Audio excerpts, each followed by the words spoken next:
한밤중에 바울과 실라가 기도하고 하나님을 찬송하며 죄수들이 듣더라.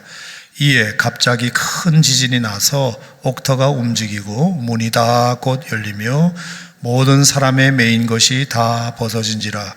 간수가 자다가 깨어 옥문들이 열린 것을 보고 죄수들이 도망한 줄 생각하고 칼을 빼어 자결하려 하거늘 바울이 크게 소리질러 이르되 내 몸을 상하지 말라. 우리가 다 여기 있노라 하니 간수가 등불을 달라고 하며 뛰어 들어가 무서워 떨며 바울과 실라 앞에 엎드리고 그들을 데리고 나가 이르되 선생들이여 내가 어떻게 하여야 구원을 받으리까 하거늘 이르되 주 예수를 믿으라. 그리하면 너와 내 집이 구원을 받으리라 하고 주의 말씀을 그 사람과 그 집에 있는 모든 사람에게 전하더라.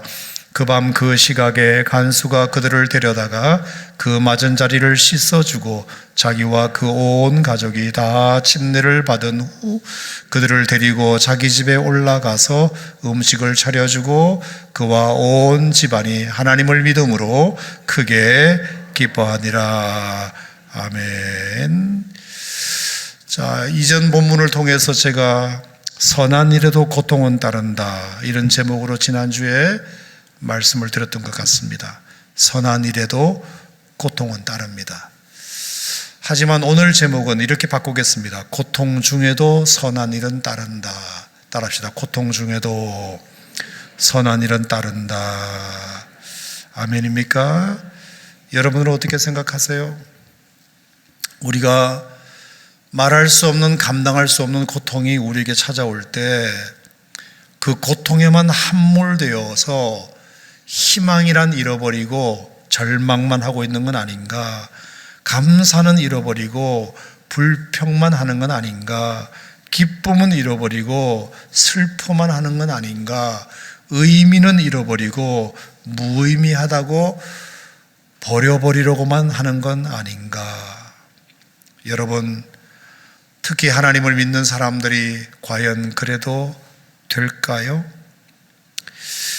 2005년 3월 12일 날 미국 아틀란타에서 있었던 애슐리 스미스라는 여인이 겪은 이야기를 여러분 잘 아실 겁니다. 27살 미망인이에요. 6살 먹은 딸과 함께 독신녀로 살고 있습니다.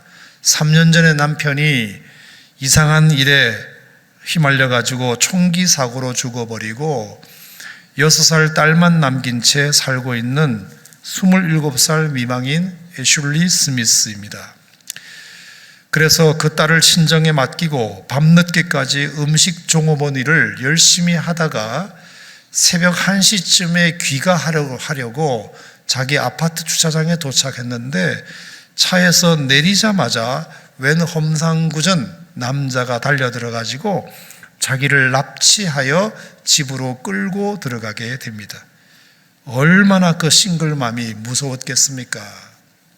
새벽 1시에 아무도 듣지 않는, 보지 않는 그 시간에 험상궂게 생긴 남자가 자기를 끌고 자기 집으로 끌려 들어가게 됩니다.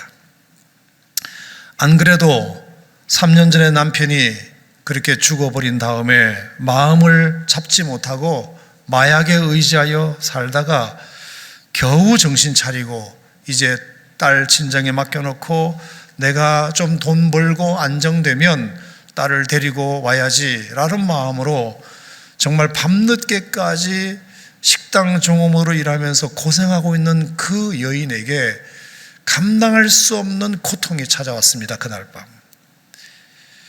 그렇게 자기를 납치하여 집에다가 데리고 들어간 그 사람이 누구였느냐면 브라이언 니콜스. 마침 그날 이 친구는 법원에서 전 애인을 강간해서 피소당해가지고 재판을 받다가 그날 보안관 총을 뺏어가지고 판사 쏘아 죽이고 경찰관 쏘아 죽이고 법정에서 도망쳐와가지고 지명수배되어서 쫓기고 있는 사람이었습니다. 그 무지막지한 그날도 4명을 총살시킨 그 총기 살인범이 하필이면 3년 전에 남편 잃고 6살 딸과 함께 겨우겨우 식당 일 해가면서 살아가고 있는 한 여인을 새벽 1시에 하필이면 그 주차장에서 그 여인을 그 흉악한 범인이 끌고 들어가서 납치 인질극을 벌일 줄이야.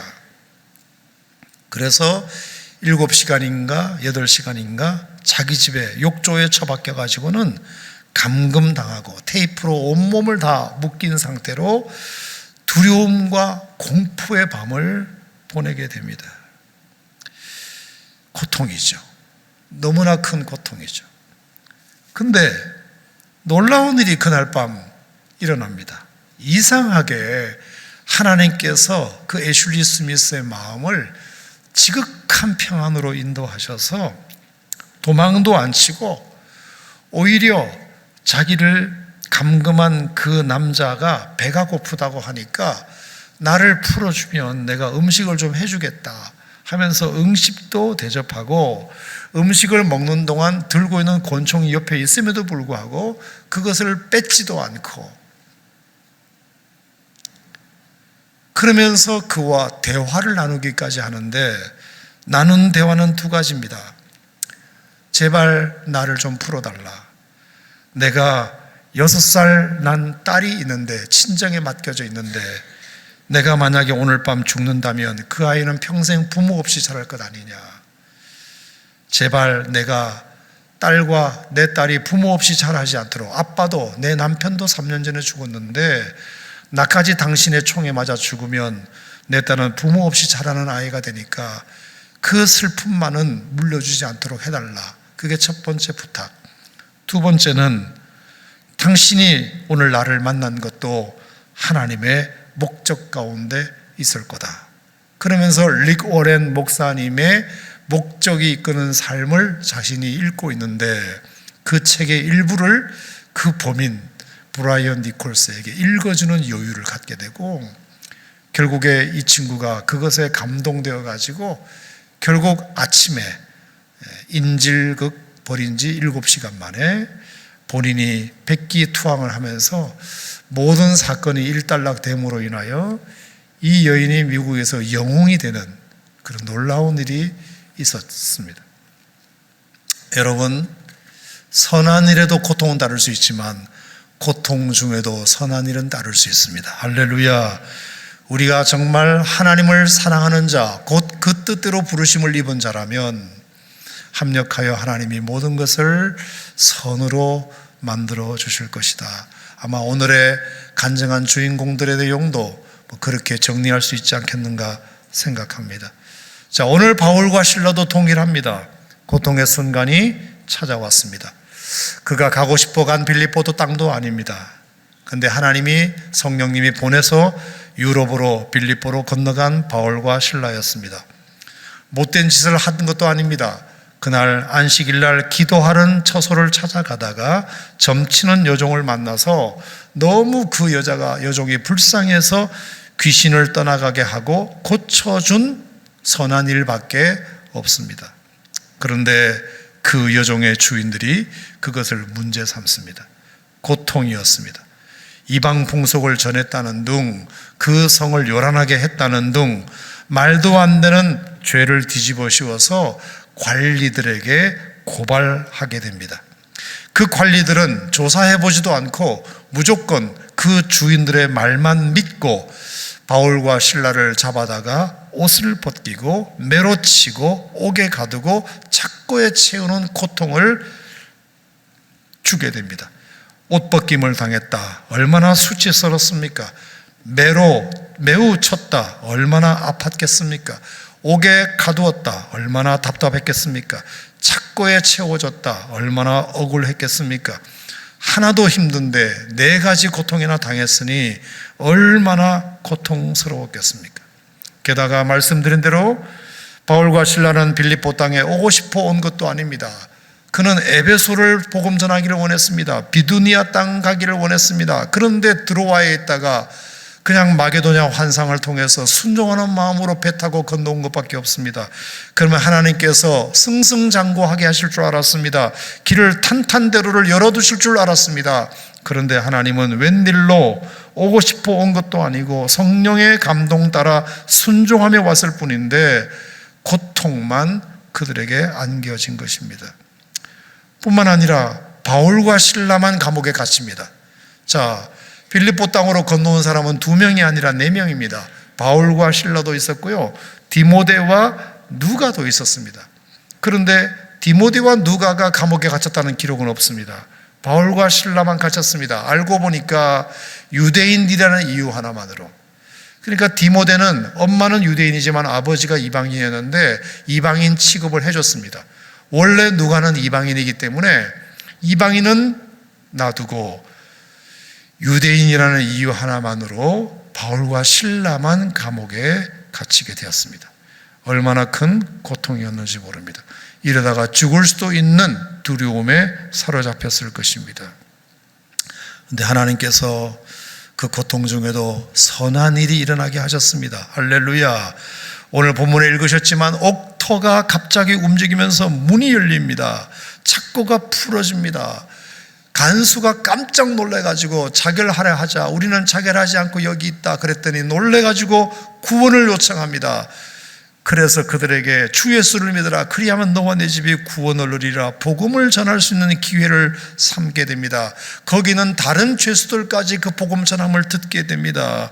그리고 나중에는 그 간수의 가족도 복음화되어서 온 가족이 다 예수 믿고 침례받는 놀라운 일이 일어났다는 고백이 오늘 여러분이 읽으신 기록의 내용입니다. 여러분, 절망하지 말아야, 원망하지 말아야 할 줄로 믿습니다. 어떤 고난 가운데서도 그리스도인은 반드시 하나님께서 선을 이루실 것이다. 우리가 뭐만 하면, 우리가 하나님을 사랑하기만 하면, 하나님을 사랑하는 자, 곧 그 뜻대로 부르심을 입은 자들에게는 하나님이 모든 것을 합력하여 선을 이루시느니라. 제가 가끔 말씀드리지만 하나님이 사랑하는 사람은 많습니다. 하나님을 사랑하는 사람은 적습니다. 하나님이 세상을 이처럼 사랑하셨습니다. 하나님은 모든 사람을 다 사랑하십니다. 하지만 그 사랑을 받은 사람 중에 하나님을 사랑하는 사람은 몇 명 없습니다. 여러분들에게 정말 고통 중에도 선한 일이 일어나기를 기대하신다면 하나님이 사랑해 주는 것만 갖고는 안 됩니다. 여러분도 하나님을 사랑해야 합니다. 그러면 반드시 하나님이 모든 것을 합력하여 선을 이루실 줄 믿습니다. 그리고 오늘 바울과 실라대로 하면 됩니다. 기도하고 찬송하는 것입니다. 25절 한밤중에 바울과 실라가 기도하고 하나님을 찬송하며 기적이 일어나게 됩니다. 자, 여러분, 여기서 말하는 기도는 어떤 기도일까요? 1번, 하나님 나 너무 억울하니까 빨리 여기서 나가게 해주세요. 그런 기도를 드렸을까? 아니겠죠. 어떤 기도였겠습니까?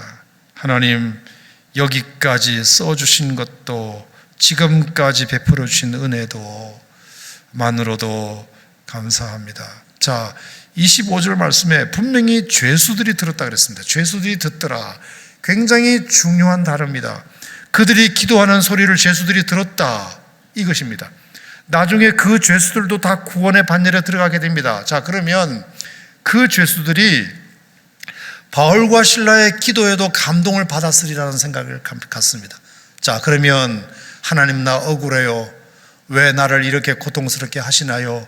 나 좀 꺼내주세요. 이런 기도를 죄수들이 들었다면 그 죄수들이 바울과 실라의 기도에 감동이 되었을까? 저는 아니라고 생각합니다. 오히려 다니엘이 드렸던 기도처럼 왕의 조서에 의인이 찍힌 것을 알고도 전에 행하던 대로 예루살렘으로 자기 집에 돌아가서는 창문을 열고 전에 행하던 대로 하루에 3번씩 하나님께 무릎을 꿇고 감사하였더라. 어떻게 저 상황 속에서도 하나님 앞에 감사할 수 있는가? 그 기도를 죄수들이 듣고 감동했지 않겠습니까? 여러분, 빌립보 4장에도 분명히 말씀하셨습니다. 모든 일에 기도와 간구로, 아무것도 염려하지 말고 모든 일에 기도와 간구로 너희 구할 것을 감사함으로 하나님께 아뢰라. 아멘입니까? 그리하면 하나님께서 너희에게 평강을 주실 것이다. 평강을 주실 것이다. 그렇게 기도하면서 그 마음속에 평강을 유지하는 모습을 제수들이 듣고 보았을 것입니다. 여러분의 기도도 굉장히 중요합니다.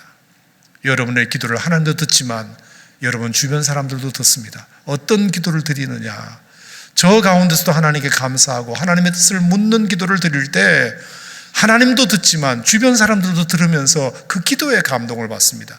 고통스럽지만 그래도 하나님께서 나에게 하실 일이 있을 거라고 기대하는 그 고백을 사람들이 듣고 감동을 받습니다.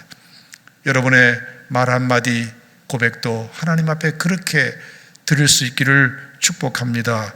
그리고 하나님 앞에 찬양합니다. 그 찬양은 이런 찬양이었다고 생각합니다. 나의 가는 길 오직 그가 아시나니 나를 단련하신 하신 후에는 나를 정금같이 나오게 하시리라. 분명히 여기에도 하나님의 뜻이 있을 것이다 라는 고백을 하나님 앞에 찬양을 담아 드렸을 거라고 생각합니다. 그랬을 때 하나님께서 고통 가운데서도 선한 일이 따르게 만드신 사건이 오늘 본문입니다. 사랑하는 성도 여러분, 2020년 한 해는 지나갔습니다. 2023년 한 해 새해가 좋은 일만 있기를 바랍니다만 혹 예상치도 못한 고통이 혹시 여러분의 남겨진 인생 속에 따른다 할지라도 하나님을 사랑한다면 반드시 합력하여 선을 이루실 것이다. 기도하고 찬송한다면 반드시 빌립보 감옥에 갇혔던 바울과 실라가 경험했던 그 기적을 하나님이 여러분들에게도 허락하실 줄 믿습니다.